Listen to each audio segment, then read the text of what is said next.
What's up, everyone? Welcome back to the channel and welcome to my review of WrestleMania 23. So, last night, I'm filming this Wednesday morning. Last night, 24/7 texted me saying, "Hey, how's the show?" I'm like, it's good. Not great, but it's good.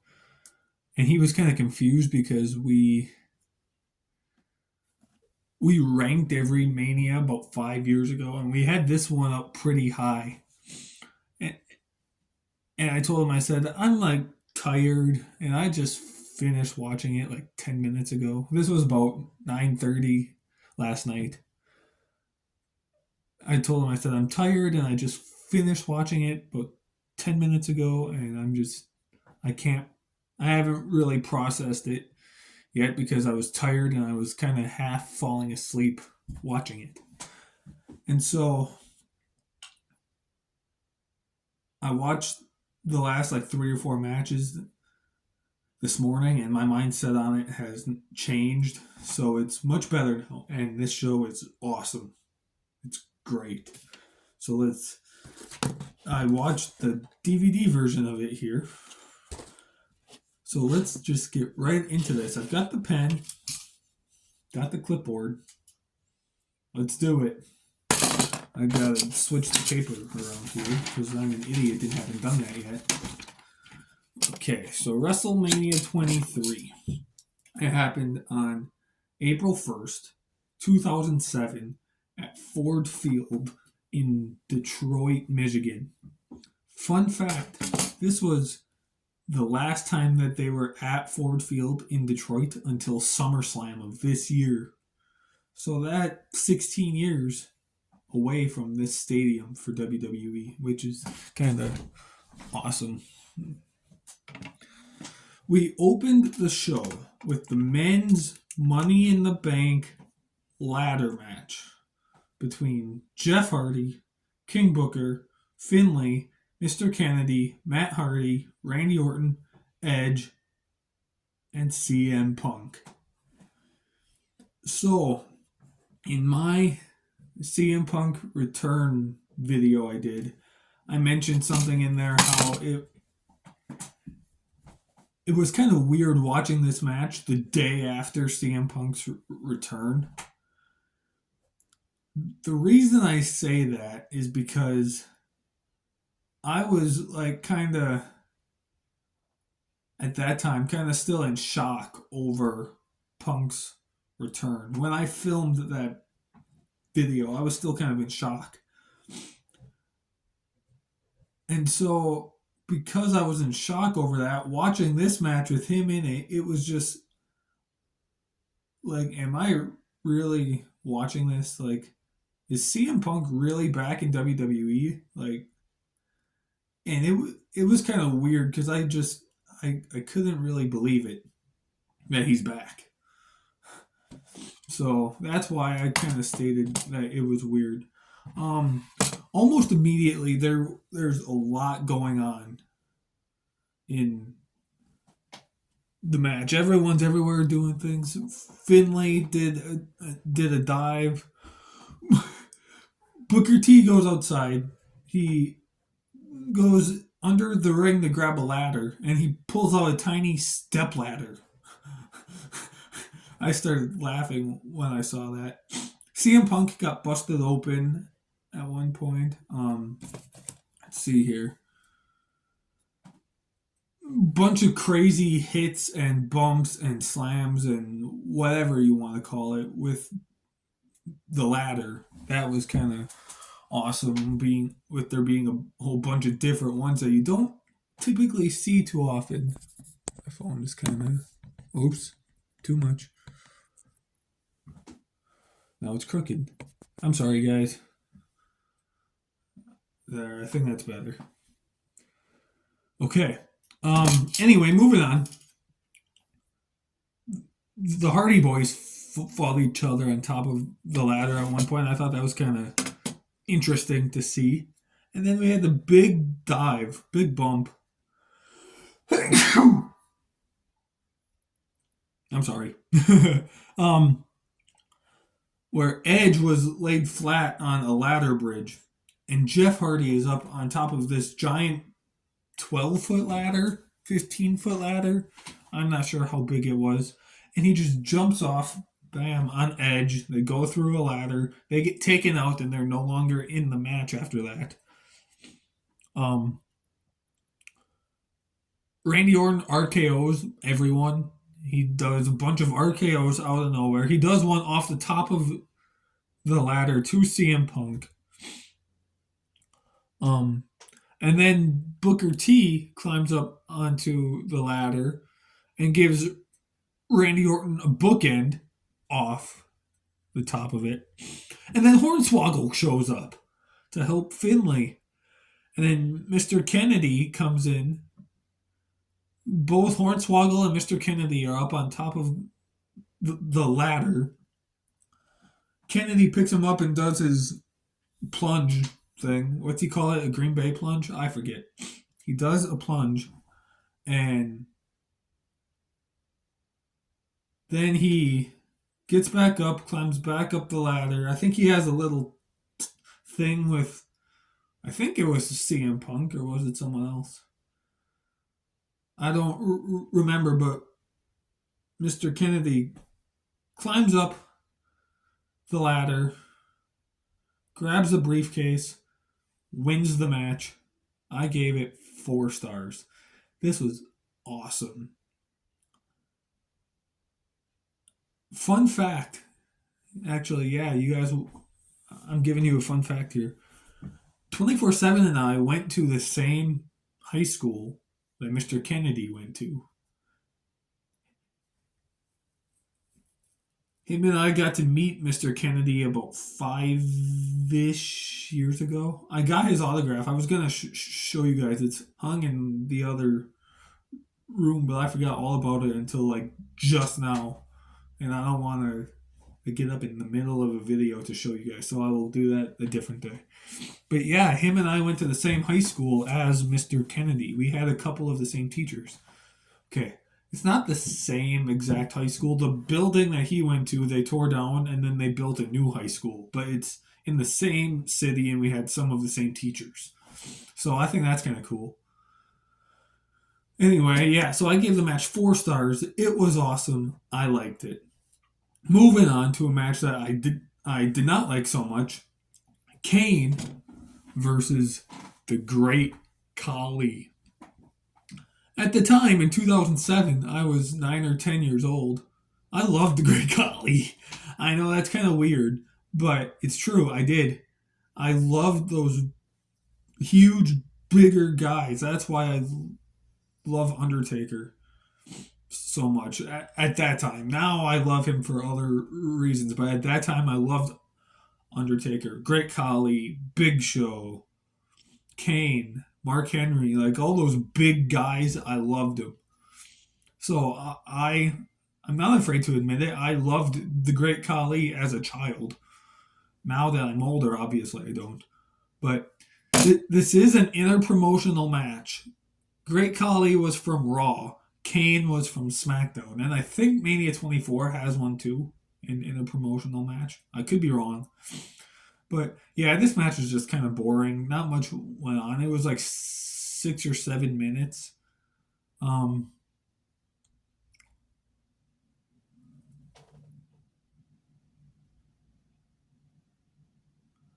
yeah, I didn't really write many notes down for this match. I mean, there's some fighting back and forth.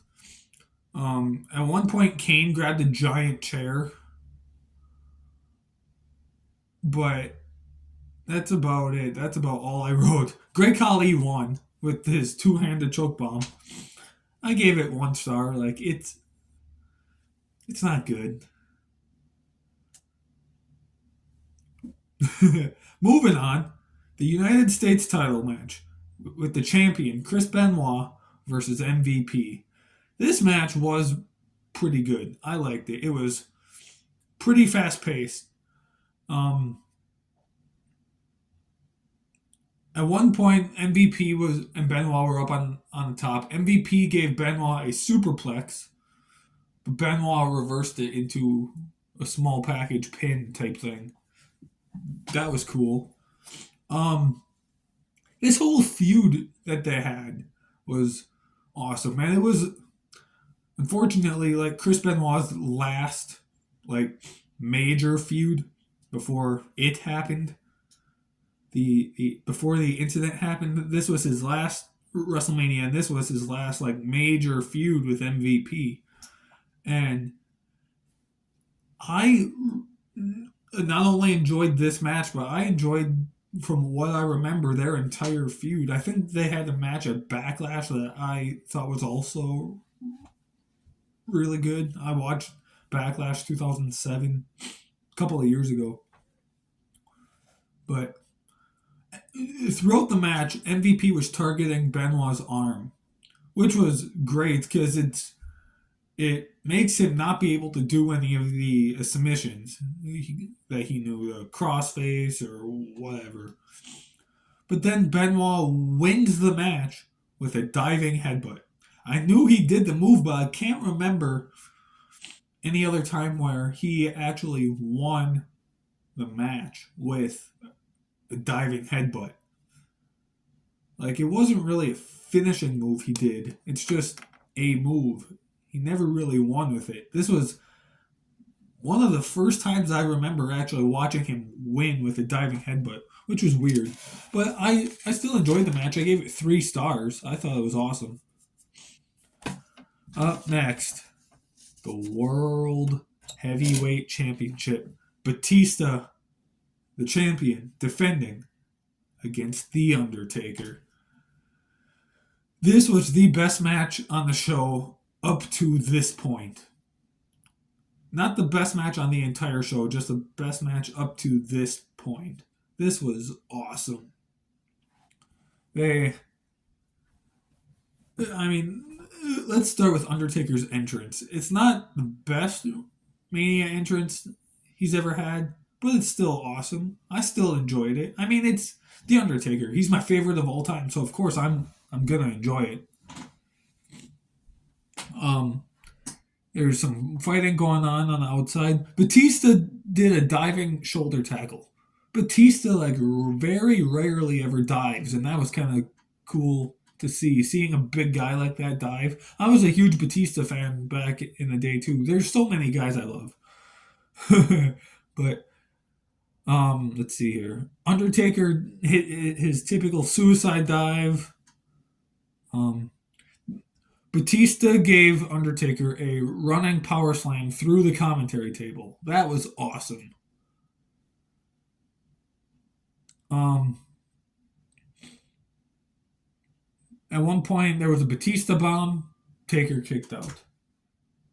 Undertaker does a last ride. Batista kicks out. Undertaker then hits Batista with the tombstone, pins him. 1, 2, 3. New World Heavyweight Champion, The Undertaker. This match was awesome. Forgot to mention, this match happened because The Undertaker won the Royal Rumble that year, and he chose to face Batista. So that was. I remember actually watching that happen live. Watching, I didn't watch the Royal Rumble live because I wasn't watching pay-per-views at that time. Only Raw and SmackDown.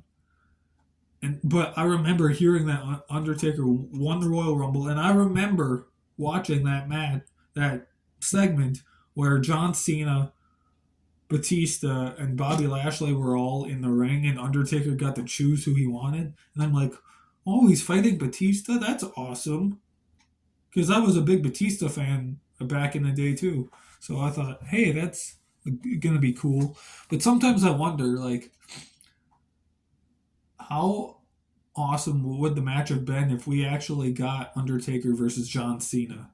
Like, because the only time it ever happened on pay per view twice was Vengeance 2003, and then WrestleMania 18 or 34 in 2018.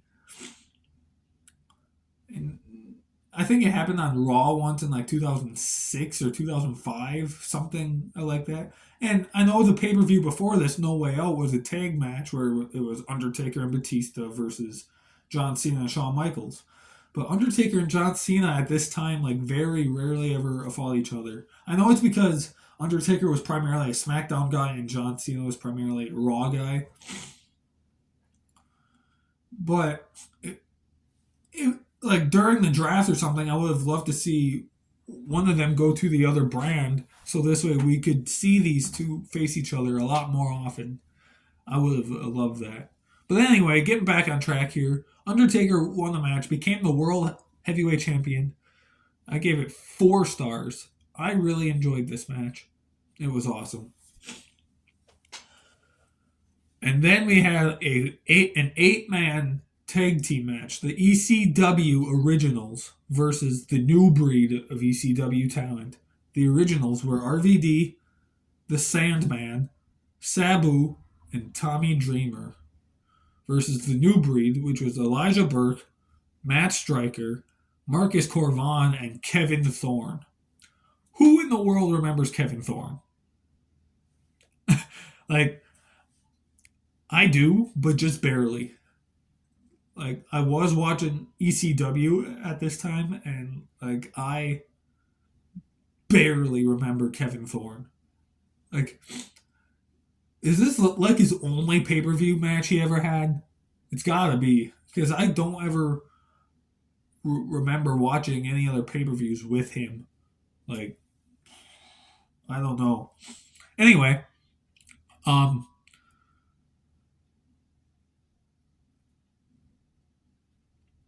Matt Striker is,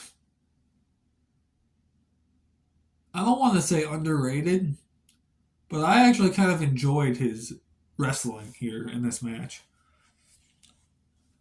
Like, he's really good in this match. I haven't seen a lot of his stuff otherwise, but in this match he was really good. And sometimes I remember thinking while I was watching this, like, what made him switch to commentary? Because yeah, maybe overall he wasn't that great of a wrestler, but his performance in this match was awesome. He oversold some moves at the end. He RVD gave him a monkey flip, and he like double rotated or whatever. He like overdid it.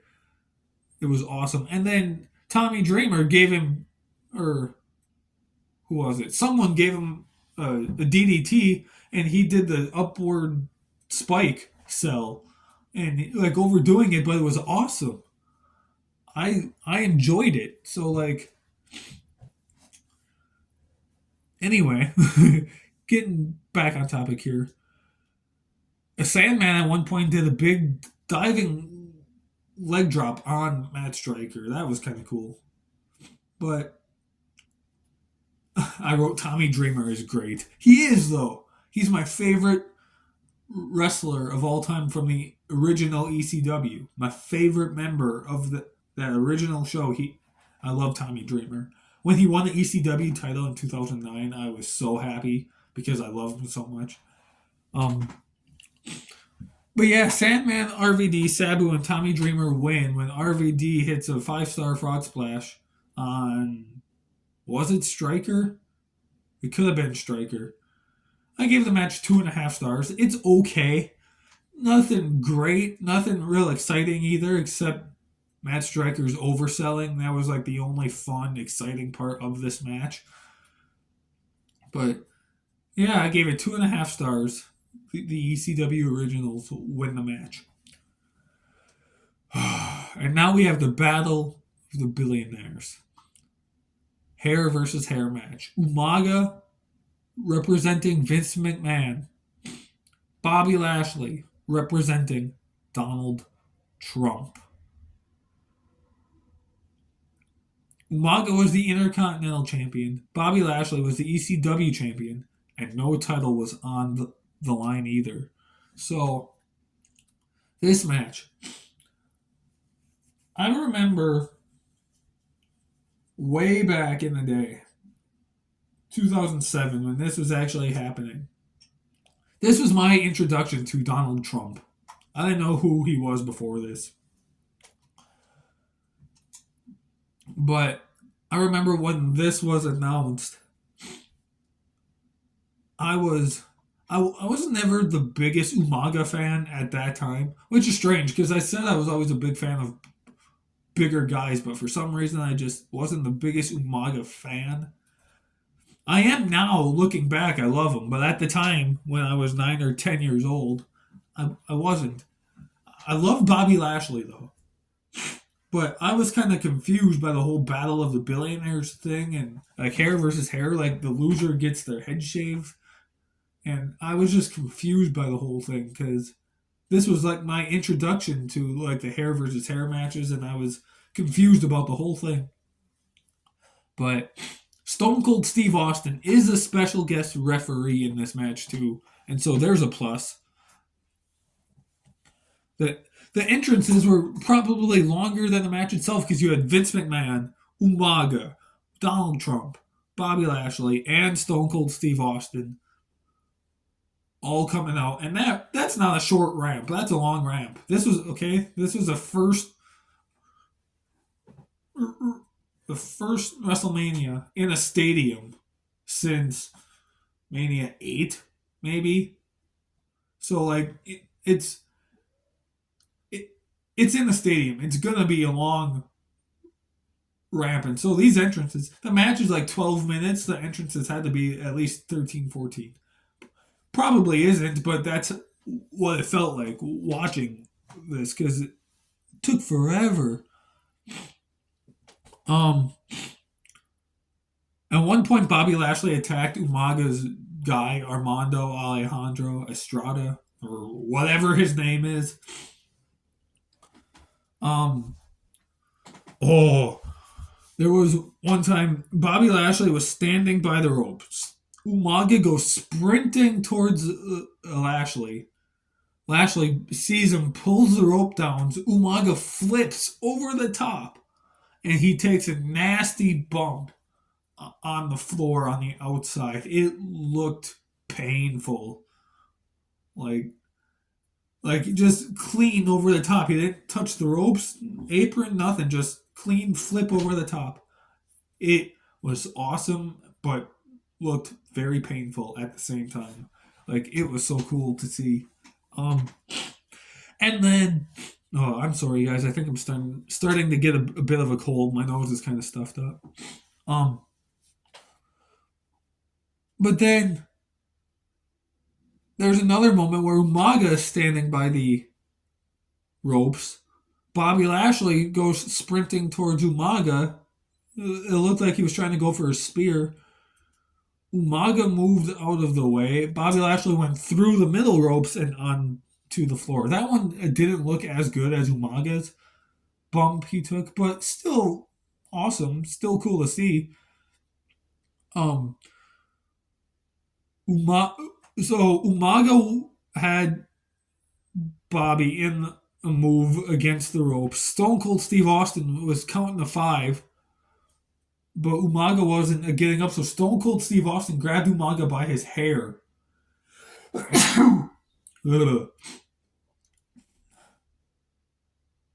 Okay. Stone Cold Steve Austin grabbed Umaga by his hair and physically pulled him off of Lashley, and he did that twice in this match. At one point, Vince McMahon was on the apron. Bobby Lashley running the ropes. Vince falls off. Stone Cold stopped the 10 count because you could see throughout the match, Stone Cold was pretty much on the side of Bobby Lashley and Donald Trump. He was hoping Bobby Lashley won this match.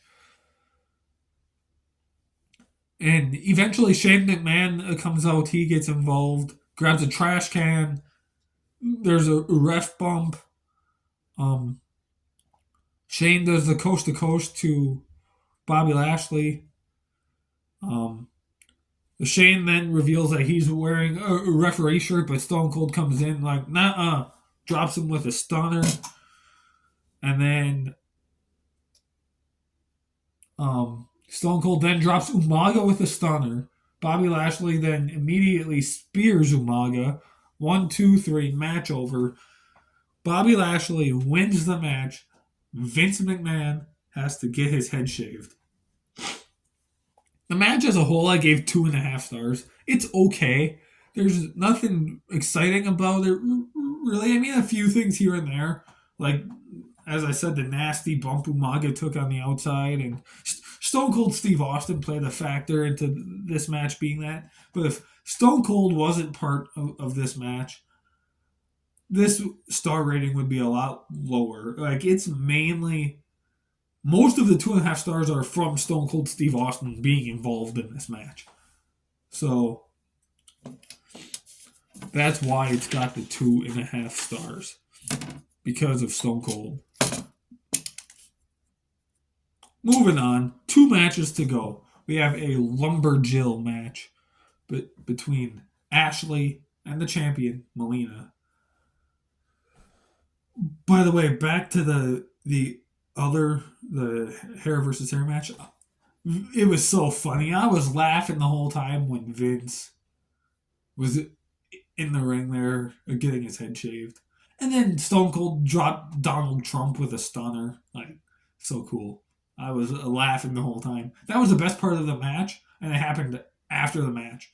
So I didn't count that in the star rating, but yeah. Anyway, Ashley Massaro versus Melina in a Lumberjill match for the women's title. Melina was always ahead of her time. She was amazing. I feel like if we had Melina in today's WWE, she would have been so great. Just not only with the women's roster we have now, but the style of women's wrestling we have now. So, so cool. And I feel like she would have done great with this current modern day style of women's wrestling that we've been having. Ashley Massaro is great too.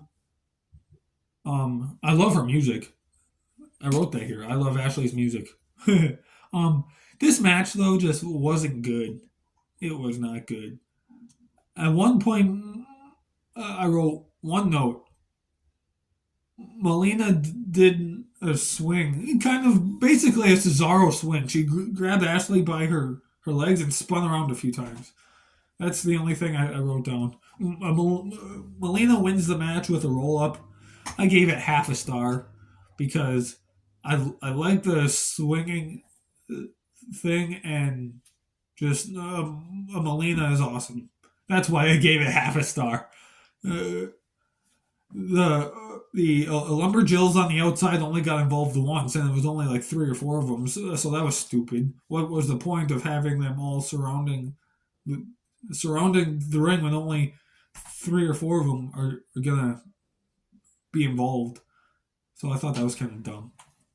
But anyway, moving on to the main event, the best match on the show: Shawn Michaels versus John Cena for the WWE Championship. We are on that stretch of WrestleManias where Shawn Michaels has the best match on the show every Mania.